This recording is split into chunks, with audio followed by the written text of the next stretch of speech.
예, 안녕하세요. 두 가지 암을 극복해 나가고 있는 더블시킴이라고 합니다. 오늘은 평소 때 많이 드시는 영양제 중에서 약간은 생소하실지도 모르지만 아주 중요한 영양제 중에 하나인 베타글루칸에 대해서 소개를 드리고 그 장점에 대해서 알려드리도록 하겠습니다.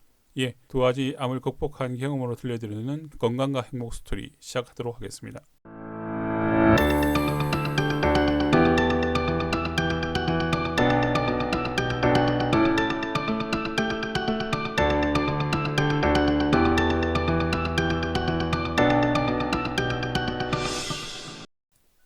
먼저 베타글루칸을 말씀드리기 전에 요사이 특히 이제 저희 나이 또래가 되면서 만성 질환자들이 많이 생겨나고 있잖아요. 만성 질환자들이 별게 아니라 뭐 고혈압이라든가 당뇨라든가 아니면 뭐 고지혈증이라든가 이렇게 저희가 평소 때 꾸준히 관리해야 될 질병을 가진 것을 만성 질환자라고 하는데, 이 만성 질환자들이 가장 중요하게 생각해야 될 부분이 식단입니다. 즉 저희가 평소 때 먹는 밥을 아주 중요하게 생각을 해야 되는데요. 매일 먹는 음식이 왜 중요하냐면 이 음식이 결국 혈당과 혈압과 콜레스테롤 수치에 가장 큰 영향을 주기 때문입니다. 탄수화물, 지방, 단백질 중에서도 특히 탄수화물이 아주 중요하다고 할 수가 있는데, 이 탄수화물 중에서도 베타글루칸이 코로나 시기에 아주 중요하게 부각이 되었습니다. 그 사유에 대해서 한번 알아보고 우리가 베타글루칸을 먹음으로써 가지는 장점에 대해서 안내드리고, 여러 가지 질환에 대해서 베타글루칸 중 어떤 베타글루칸을 먹어야 될 것인지에 대해서 한번 말씀드리도록 하겠습니다. 먼저 베타글루칸의 장점 중에 하나가 제일 첫 번째로 이제 혈당 관리가 용이하다는 것입니다. 저희가 먹는 탄수화물은 크게 단당류와 다당류로 구분이 됩니다. 단당류라는 것은 분자의 크기가 더 쪼개질 수 없을 때까지 쪼개져 있어서 먹자마자 몸에 빠르게 흡수가 되고 혈당을 빠르게 올리고, 그리고 혈당이 우리가 소모가 다 안 되면 빠르게 지방세포로 변환돼서 저장되는 그런 당류를 단당류라고 부르고요. 그 반대로 다당류 같은 경우에는 당의 분자들이 모여서 구성이 되어 있기 때문에 그 분자가 흡수가 되기 위해서는 결국은 또 에너지를 많이 소모를 해야 되고요. 그러다 보니까 소화나 흡수의 속도가 단당류보다는 매우 느리게 이루어지게 돼서 포만감이 지속되고 혈당을 느리게 올리고, 그리고 지방세포의 전환도 느리게 이루어지는 착한 탄수화물을 다당류라고 저희가 부르고 있습니다. 이건 GI 지수도 연관이 물론 있겠죠. 그 베타글루칸이 어떻게 혈당 관리가 용이하게 만드느냐면, 일단 축복대 연구팀의 어떤 실험 결과를 가져오도록 하겠습니다. 베타글루칸은 일단 다당류에 속하기 때문에 베타글루칸을 꾸준히 섭취를 하면 당뇨치를 가지고 동물 실험을 했을 때 혈당이 35%에서 42% 정도 감소한 것으로 나타났다라고 이제 중복대 연구팀은 밝히고 있고요. 이를 표로 해서 살펴보면 베타글루칸은 저희가 다른 말로 자연 인슐린이라고 부를 수가 있고요. 당뇨의 소화나 흡수를 지연시키고 식후에 급격한 혈당 상승을 억제하는 효과를 가져온다라고 알려져 있습니다. 베타글루칸을 섭취하지 않은 동물, 즉 쥐, 아까 실험했었죠. 그 쥐랑 2주간 이상 섭취했을 때 그 차이는 혈당을 35%에서 42% 정도 감소시킬 정도로 혈당 관리가 아주 잘 일어날 수 있도록 지원하는 물질이다는 것을 우리가 알 수가 있고요. 두 번째 장점을 보겠습니다. 두 번째 장점은 콜레스테롤이 감소가 된다는 것입니다. 콜레스테롤이 뭔지는 제가 뭐 굳이 따로 설명을 안 드려도 잘 아실 것 같고요. 체내 콜레스테롤이 쌓이면 결국 심혈관 질환을 일으키고 나이가 들어가면서 생기기 쉬운 여러 가지 혈관에 대한 질병을 일으킨다는 것은 모두 다 아시는 사실일 것입니다. 그래서 콜레스테롤 농도를 낮추는 것이 아주 중요한데, 그게 어떤 식으로 낮추느냐 하면, 일단 베타글루칸은 간에서 생성된 담즙이 이제 저희가 밥을 먹으면 생성이 되잖아요. 그 담즙이 결국은 소화기관 즉 담도를 거쳐서 그 십이지장 그리고 이제 소장, 대장을 통해서 쭉 내려가게 되는데, 소화에서 나오는 담즙산과 베타글루칸이 아주 빠르게 결합을 해서 결국 장에서 혈관을 통해서 다시 재흡수되는 담즙산을 억제를 시키는 역할을 하게 됩니다. 담즙산과 결합된 베타글루칸은 어떻게 되겠어요? 다시 당연히 이제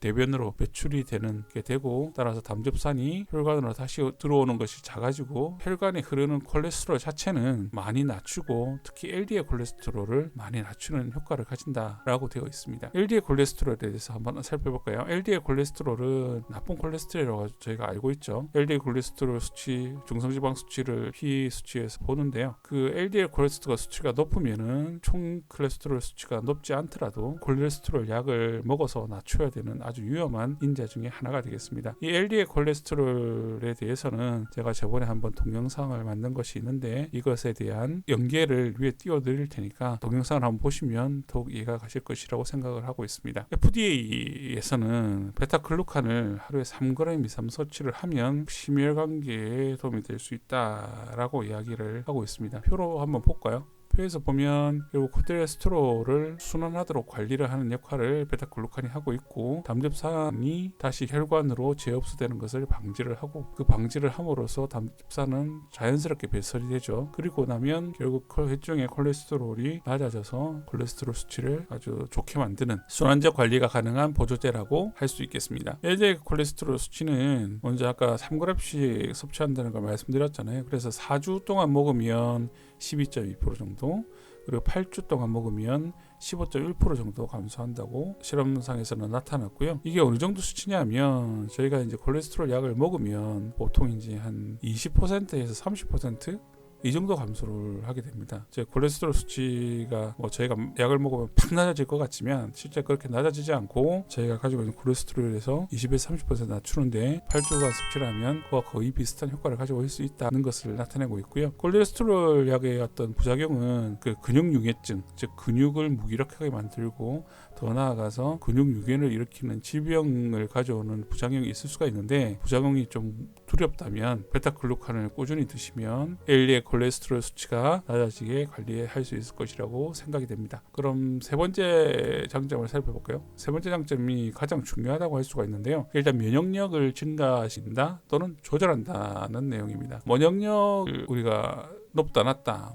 좋다 안 좋다 이렇게 이야기를 하시는데, 결국 면역 세포가 얼마나 우리 피 속에서 우리 몸속에서 활발하게 움직이느냐가 관건이 되겠습니다. 면역에는 크게 두 가지로 나뉩니다. 선천 면역과 후천 면역을 담당하는 세포로 좀 구분이 되어 있는데요. 선천 면역이라는 것은 우리가 태어날 때부터 가지는 어떤 면역 세포의 기능에 대해서 말을 하고 있습니다. 즉 몸속에 여러 가지 세균이나 아니면 여러 가지 이상한 물질이 올 때 무조건 그것을 잡아먹어서 처리하는 대식세포, 그리고 NK세포, 선천 면역을 담당한다고 할 수가 있고요. 후천 면역 같은 경우에는 예방주사나 아니면 우리가 질병을 알아봄으로 해서 다시 유사한 질병균이 들어올 때 그것을 막아낼 수 있는 역할을 하는 T림프 구가 후천 면역을 담당하는 세포들이 되겠고요. 이 선천 면역과 후천 면역의 담당하는 세포를 모두 활성화시킨다. 그것이 베타글루칸이다라고 알고 계시면 될 것 같습니다. 그런데 가장 중요한 건 뭐냐면, 베타글루칸이 면역력을 높이는 데 포커스만 맞춰져 있다면 문제를 일으킬 수가 있습니다. 그래서 면역력을 높여주기도 하지만 면역력이 떨어지는 것을 조절하는, 그러니까 적정 면역을 지속적으로 유지시켜주는 역할을 하는 물질입니다.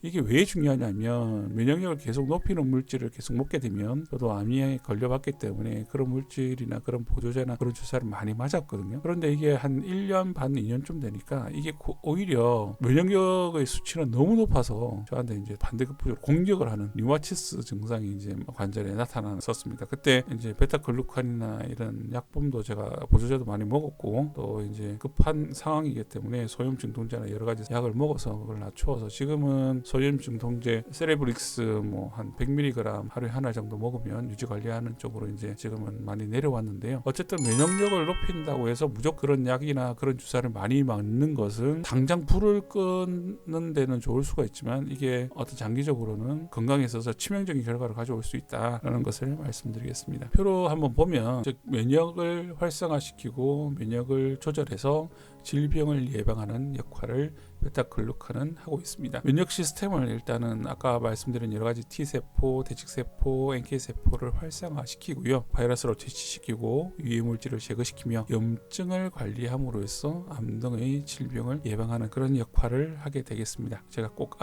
주어야 할 핵심 내용을 한번 말씀드릴까 합니다. 베타글루칸과 암과의 관계에 대해서 한번 말씀드리겠는데요. 베타글루칸이 아까 뭐라고 제가 말씀드렸죠? 면역 활성화를 시켜서, 즉 면역을 활성화시킨다는 것은 몸에 여러 가지 세균과 바이러스와 싸우는 활동을 하게 만드는 이야기고, 이런 활동이 활발하게 되면 결국은 몸에서 염증이 일어날 수밖에 없다라고 말하는 분들이 많이 있고요. 결국은 이런 염증이 일어나면 염증 상태의 신체가 되기 때문에 암을 오히려 키운다 주장하시는 분도 있습니다. 하지만 대부분의 논문에 있어서는 종양 재발을 억제시키는 효과가 있다는 논문들이 다수 있고요. 그래서 제가 말씀드리고 싶은 것은, 건강하신 분이나 암이 없으신 분들은 베타글루칸이 많이 가지고 있는 음식들이 많이 있죠. 탄수화물 계통 중에서 특히 귀리가 대표적인데, 이런 탄수화물을 드셔도 아무 문제가 없습니다. 아무 문제가 없는데, 이제 암 환자 같은 경우에는 여러 가지 베타글루칸 중에서 특히 버섯의 베타글루칸을 흡수하는 것이 좋고, 이런 계통의